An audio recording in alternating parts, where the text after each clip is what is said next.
The first two things that I think of when I think of Northern Ontario is tourism and beautiful scenery. But when I moved up here, there was a darkness to it that I didn't know existed. We have towns up here that went from populations bigger than Toronto to deserts, okay? And then that leads to mental illness, and then it leads to addiction problems. A little town in Northern Ontario in particular is truly only known for the true crime case that happened in the 90s, which is Melanie Ethier and Luc DeRocha. We are home to a town that was once bigger than Toronto and actually built Toronto and New York off of the silver that they mined out of that town. Cobalt, Ontario was the home of the first stock exchange and NHL game. And the best way that I could describe Northern Ontario is one of those iceberg memes where the layers just keep getting darker and darker. And after I learned about Cobalt, I didn't think that there could be a darker story from up here until I learned about the human zoo that is the Dionne Quintuplets. So welcome back to the Freedom Pines Podcast Deep Dive. Let's get into today's episode.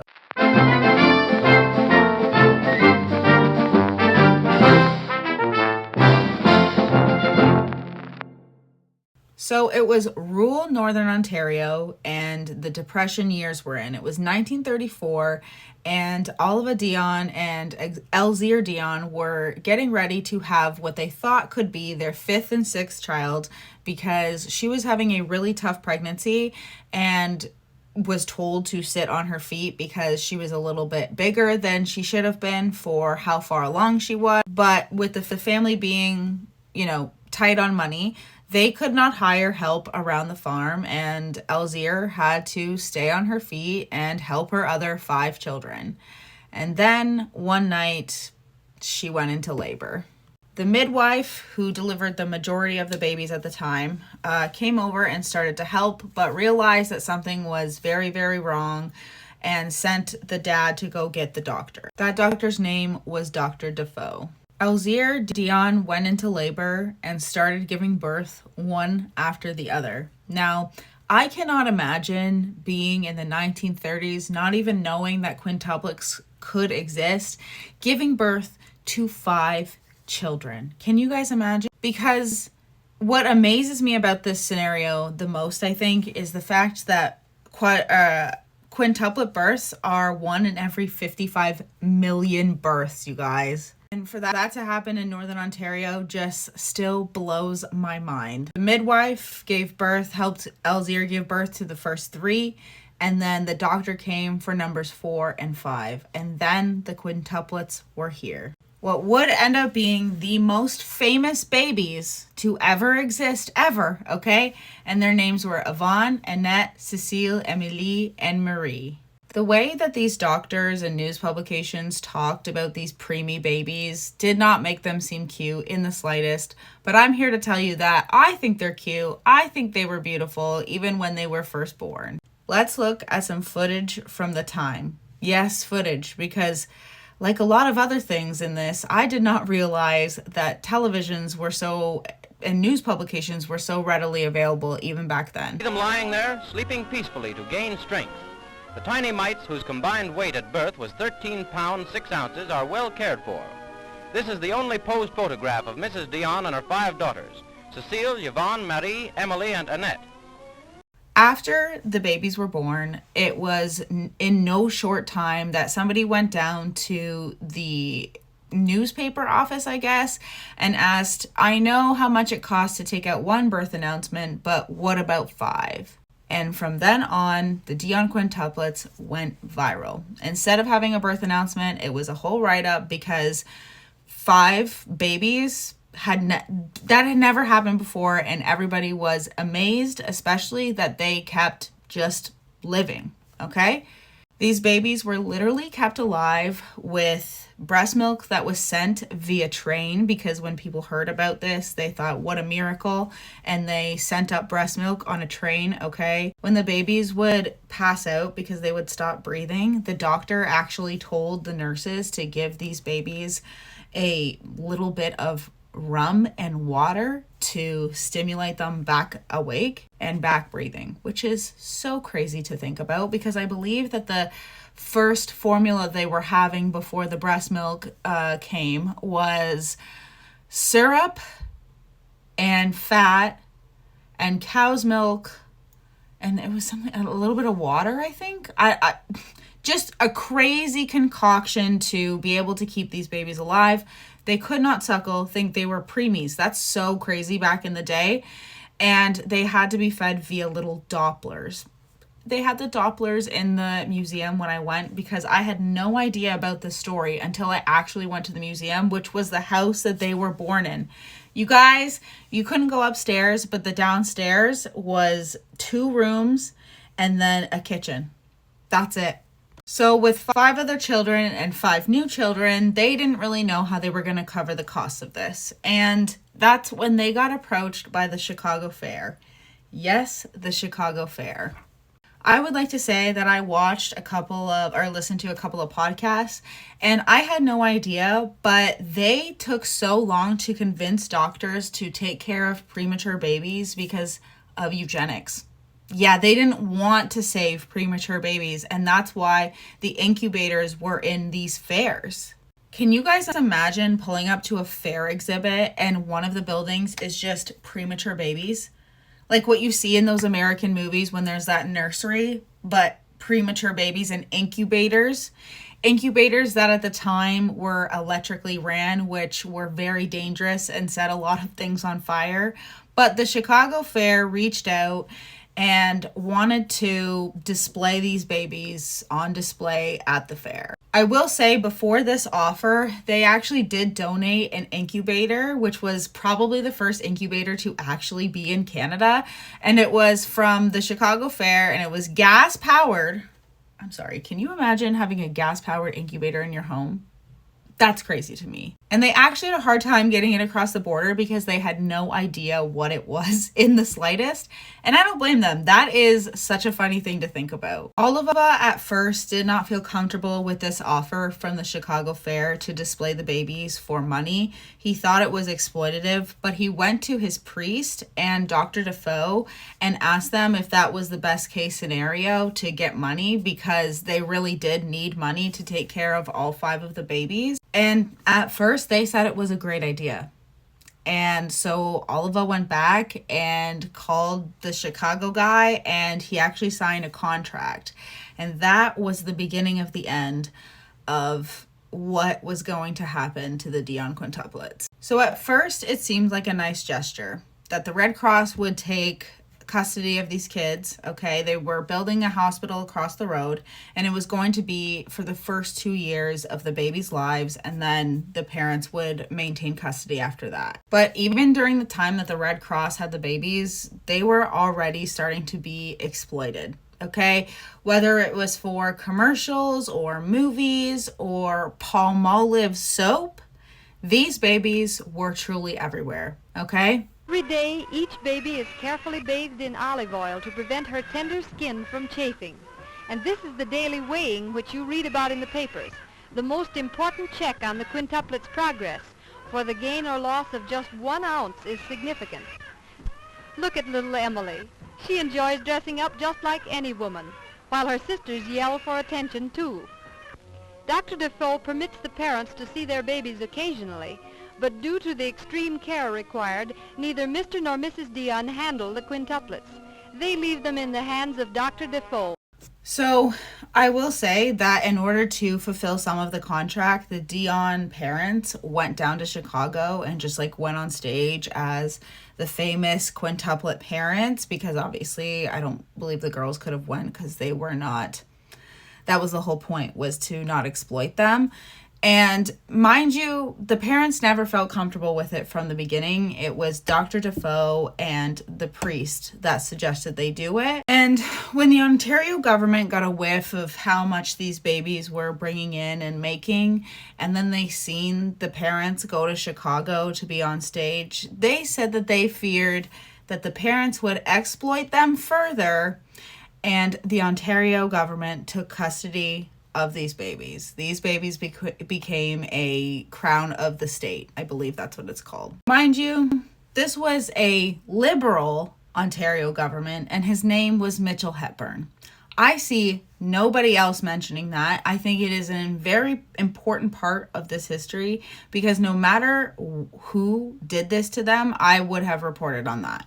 And after the Ontario government took custody, this is when Quintland was officially born. Quintland. Yes, Quintland, an amusement-style tourist attraction in Northern Ontario that was a literal human zoo for these 5 babies, okay? I'm going to show you what it looks like right now and then come right back. And stopped at the destined birthplace of the Dionne Quintuplets, which happened to be this modest little house.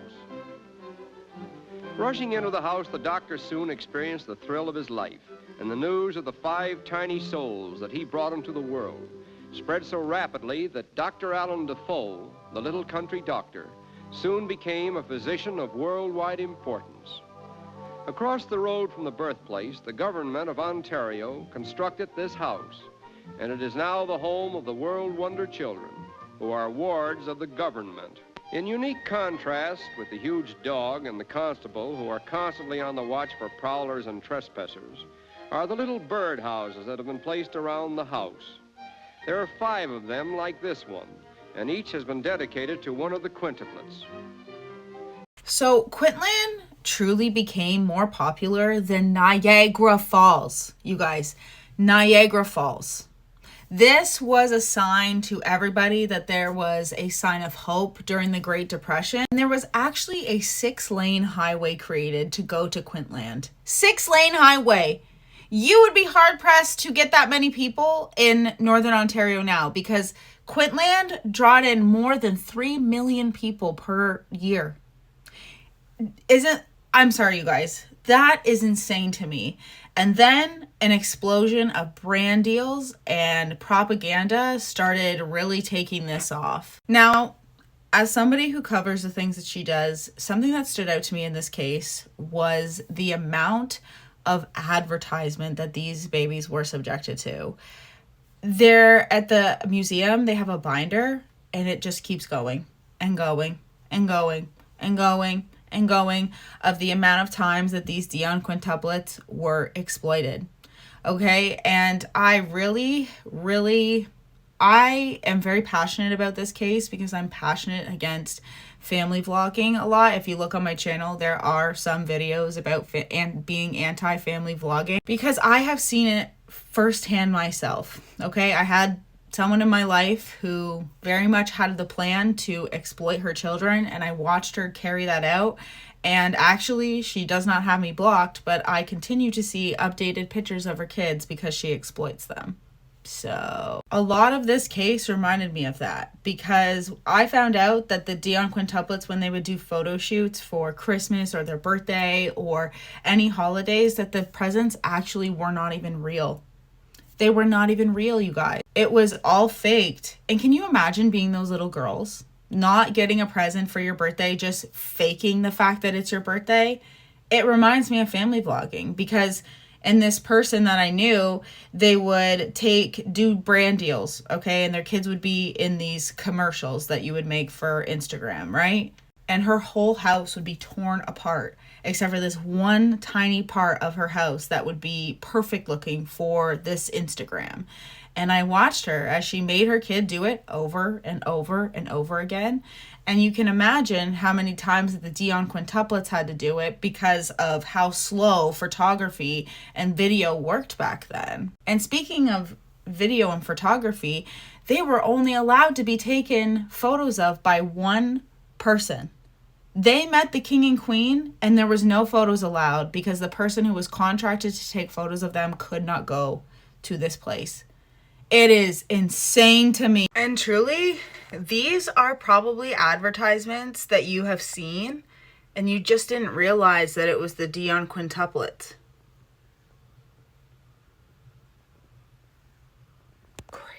When I went to the museum, I was honestly afraid that I had a piece of their exploitation in my house because I love vintage anything really, and like vintage art and stuff and vintage advertisements. But as soon as I found out how dark this went, instantly knew that I was going to be deep diving this case. Baby Ruth, the first and only candy served to the Quints. Caro Fat. It's like syrup, I think. What is it? They were in a movie called Five of Kind.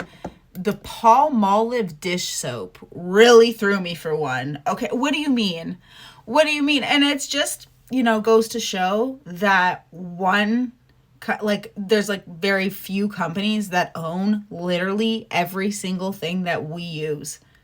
Because the fact that all of these things basically exist now and we use these things on a regular basis and don't even think about it, but they were being exploited to convince people to use these products back in the 1930s, you guys, that's crazy. Now, you would think that these babies, who now there are 2 left, would grow up to be some of the richest adults in the world, right? Because they were going to make a trust fund. Well, the problem with that is that the trust fund was always dipped into by the people around the Dionne Quintuplets.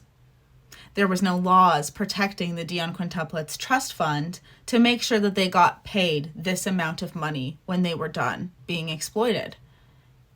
And I still can't help but think that there are children in Canada right now being exploited, and there are no rules and regulations and laws around any children getting any of the money that's owed to them when their parents use them in YouTube videos, acting, reels, all of those different things. This is also a test to how well propaganda could work, because can someone tell me how the Ontario Liberal government convinced everybody to take these babies away from their family because of exploitation and then put them in make a literal human zoo around them? Can someone tell me? Oh, and you know how they got around it? Because they didn't charge to see the babies, but they knew what they were doing. They knew that it drew up tourism, okay? They built an entire land around it, and so did the parents. And I truly feel so bad for these girls, because it seems like no matter what, right from the beginning, people saw the existence of them as an opportunity. I'm going to show you one of the pieces of propaganda that I found online, and it is very, very interesting to watch, because they paint the parents in a horrible way. And they're like, oh, well, the parents get $10,000 a year, which obviously back in the day was probably really good. But the doctors and all of the people on the team to take care of them were making hundreds of thousands of dollars a year, and they were allowed to dip into the trust fund. So let's watch a piece of the propaganda that I found, and I couldn't believe my eyes. It is truly a test to people wondering how we can be swayed these days with media. This is a test to how long this Canadian government has been doing this for. Including the residence of the staff and all of the buildings that have been erected in behalf of the Quintuplets, covers a few acres, and thanks to Dr. Defoe and his staff, supported by the Ontario government and guardians, this institution deserves great credit for preserving the lives of 5 children who were born in circumstances that could hardly have combated the ravages of disease and death if the aforesaid had not intervened in their behalf. The combined earnings of the Quintuplets now total approximately $200,000 per year. But outside the jurisdiction of the guardians and the state, a small amount of private enterprise has been tolerated, and it has given a somewhat flamboyant appearance to the quintuplet domain.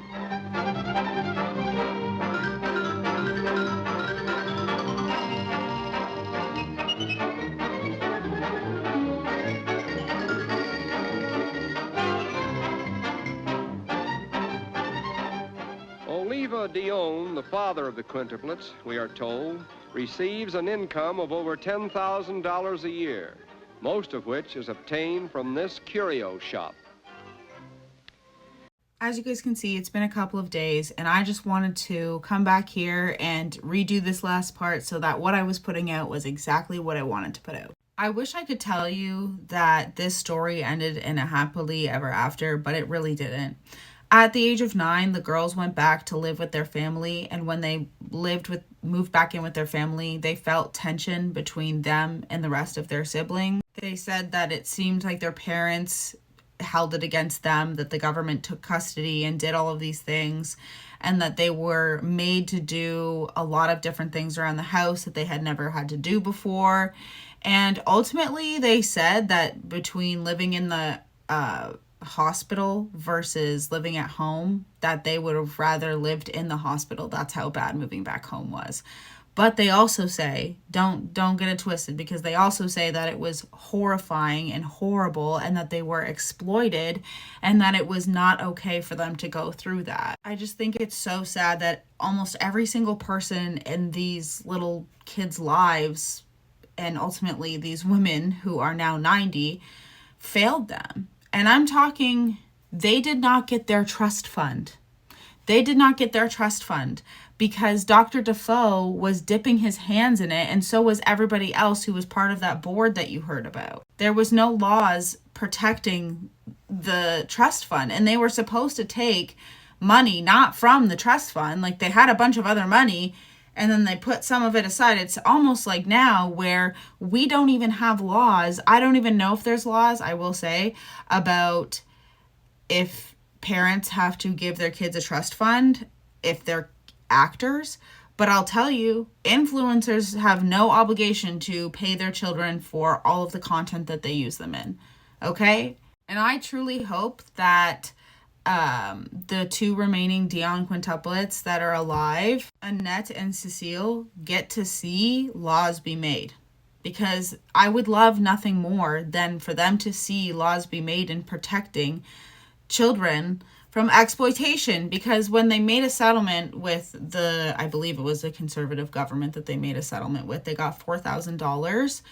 And that's not even close to how much they brought in when they were babies, if you compare it to what the numbers would be now.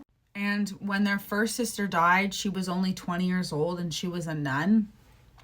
And she actually died because she had epilepsy, but she had a seizure and she was alone. And back in the day, I guess, epilepsy was kind of maybe looked at as a mental illness, I believe. And that's why it was so stigmatized for some reason. So they didn't tell anybody to keep this image up. And it ended up taking the life of Emilie, but she would still probably have been alive for a while if there was somebody there to help her. And you're listening to this book on Spotify and you're waiting for their lives to get better. You're waiting for them to get justice. You're waiting for them to get the money that they deserve. One of their sons steals the money from their trust fund. Nobody in Canada seems to care about getting it back. Nobody in Canada, they said that they gave their baby or their children the book about their lives, and they don't even care about it. Well, I just want them to know that if they're watching this, I care about you. And I don't know if that's even weird, because I feel strange covering the case anyways, because they were exploited. But I'm also just, at the same time, people need to know about it. And that's why I'm so thankful that the two remaining sisters are, living a very private life, but come out and advocate when they feel like they want to advocate. And I give them major props for that. And I don't know if I mentioned it in the other clip, but I'm going to be donating all of the money I make to the museum, or buy a bunch of her books and put them in libraries, or however it works. I don't know, but they will get the money from this, because I also don't want to make money off of them. I'm just like, what? These poor women went through so much in their lives only for there not even to be laws made against this, laws protecting their children, and that's all they want to see. And for some reason, we don't see it, especially with these new, family vloggers and people who exploit their kids on Instagram and TikTok and YouTube. And we've seen what happens to child stars, right? Like, it's unbelievable to me that this is not in a curriculum. It's unbelievable to me that I didn't learn this when I was in school for working with children. Okay, we learned what happened in the residential schools and why there's laws made around the Child, Youth and Families Act, okay? And this would be one of those cases where it's good to learn, especially with the experiments and the psychology that this doctor put them under when he was raising them in a hospital. And same with the Ontario government. Is there a review on this? I have no idea. And why? Because a lot of the papers were hidden. And that was in this whole thing. And then the son figured that out, but then he ended up stealing from his mom, who was subjected to these things. And like I said, we live in Canada, so it doesn't really seem like the cops are willing to help. But I digress. There's a CBC documentary that they did. It's very good. It was in the 1990s, and it was when Yvonne was still alive. And you should go watch that. It's very, very telling. The book on Spotify is very good. I'm going to link the Dionne Quintuplets book. I'm not going to make money off of it, but I'm going to try to find the link to the book that they wrote so that if somebody wants to support them directly, you can buy their book. Because if you're like me, you feel very compassionate when you hear about this, because it's just such a tale as old as time, apparently, that I did not realize. And that is, government overreach continues and has been and continues to be an integral part of our lives, which is very strange because when I was growing up, it felt like they weren't an integral part of our lives until about, 2020. And so I'm going to show one last clip, and I better not be in trouble for showing these clips, because that seems like maybe exactly why people haven't showed the severity of these things when it comes to how they convince the public it was a good idea to take custody because the parents were exploiting these girls, but then make them into a human zoo. I don't know, but let's watch one last little clip that I found about the Dionne Quintuplets, and then I'll go into my final thought. Once again, we take you to see the 5 stars. And nowadays, selling Dionne souvenirs is a thriving trade. But while they wait outside, we go in to find the 2.5-year-old little girls enjoying the final dip of the season in their own private bathing pool. That's Yvonne, with the ribbon in her hair. She's generous. But then they're all generous. In the play yard, Yvonne takes the... At the end of each one of these, I'm going to be doing a segment of what I learned, because over the last few years of living up here, I have learned overall that Northern Ontario is the Route 66, like the 11 is the Route 66 of Canada, I believe.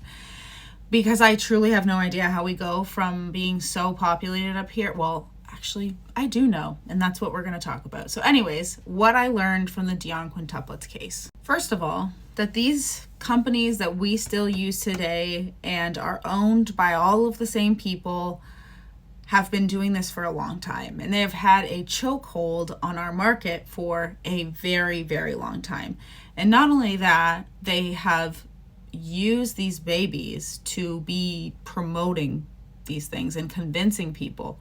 Wow, look at the miracle of the Dionne Quintuplets. They stayed alive because they were using Palmolive dish soap, or because they were eating full-fat Caro, or any of those other things, okay? I learned that we have not stopped with the child exploitation, nor have we learned from this case. When it comes to family vlogging, some of the things that I've seen in these archived recordings were so disturbing to me, because they looked exactly like, and I'm talking Truman Show level vibes here, okay? The day in the life. This is what the Dionne Quintuplets do, and because the Dionne Quintuplets do this, you should too. That is the exact same type of stuff that they do in family vlogging. I am not kidding you. I am so against family vlogging, and I think that I truly was meant to view this case because the level of corruption from the government, the level of corruption from the companies, and how much these children were exploited deserves to be amplified. Their story deserves to be amplified. But at the same time, you also learn, and you're like, okay, but do we want to exploit them? Which is why I'm donating all of the money. I would like to be one of those people who are getting their story out there rather than being one of the people exploiting them. But I'm also so passionate about this case for so many reasons. And the next one is the media. and how much the chokehold that all of the same media that we ingest now has had on Canada for so long.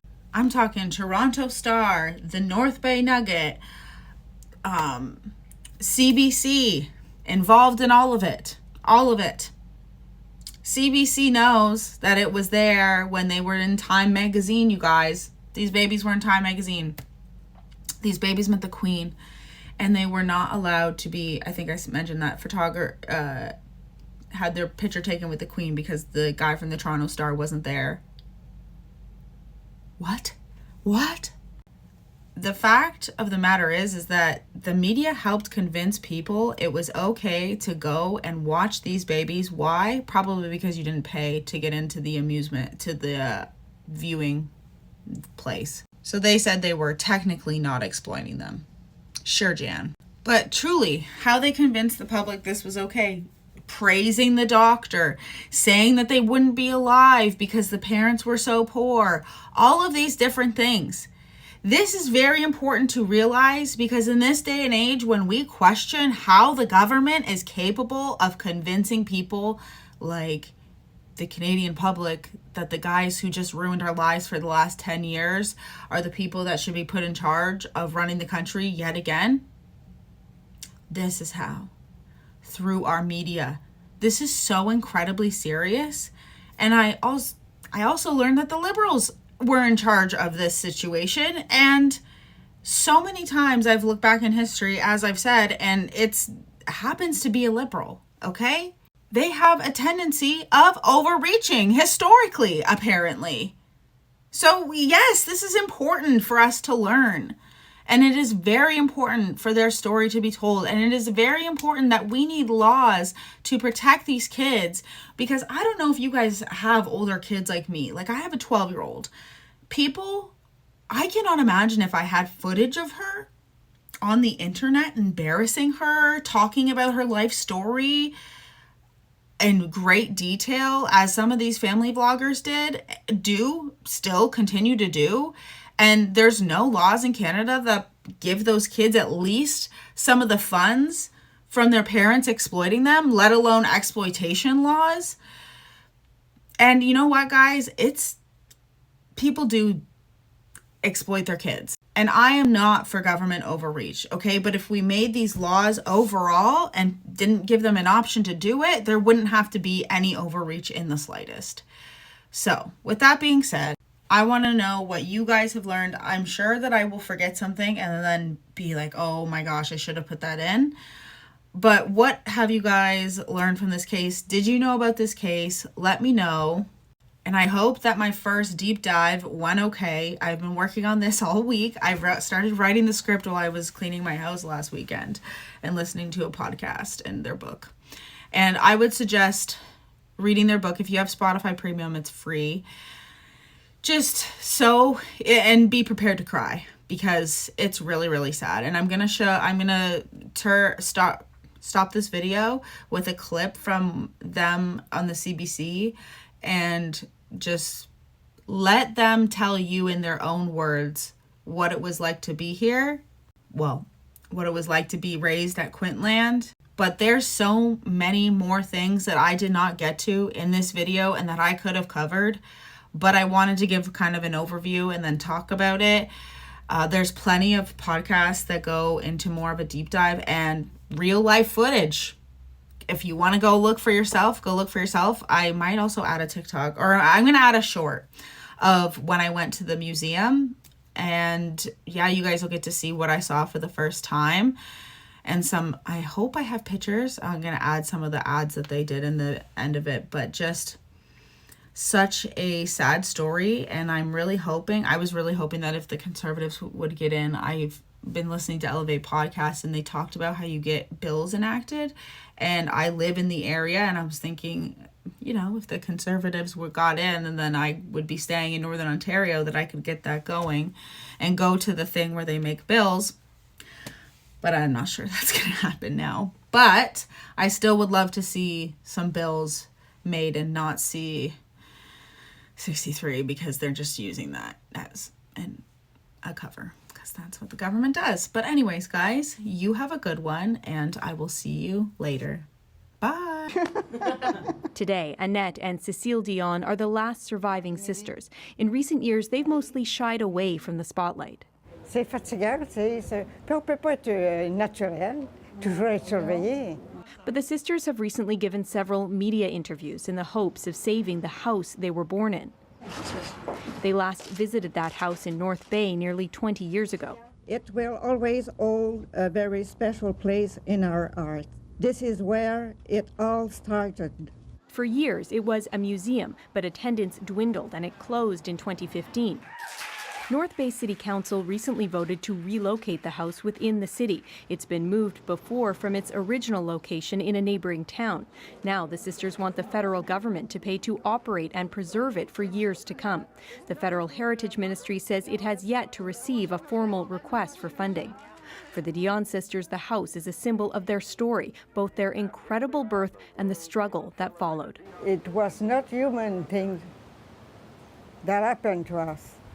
And we don't want it to happen again with more other children.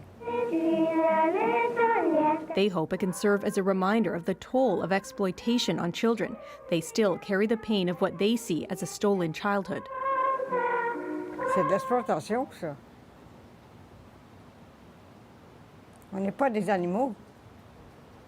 The Quintuplets were returned to their family in a new house when they were 9, but after years apart, the family bond was broken. It was very hard. We were not a family. It was more happy to live in the nursery than at home. In 1998, the 3 surviving sisters at the time got a $4 million settlement from the Ontario government. It came as the sisters were struggling to make ends meet in their adult lives. This weekend, Cecile and Annette turn 83. They used to get countless birthday cards, but over the years, the well wishes have petered out.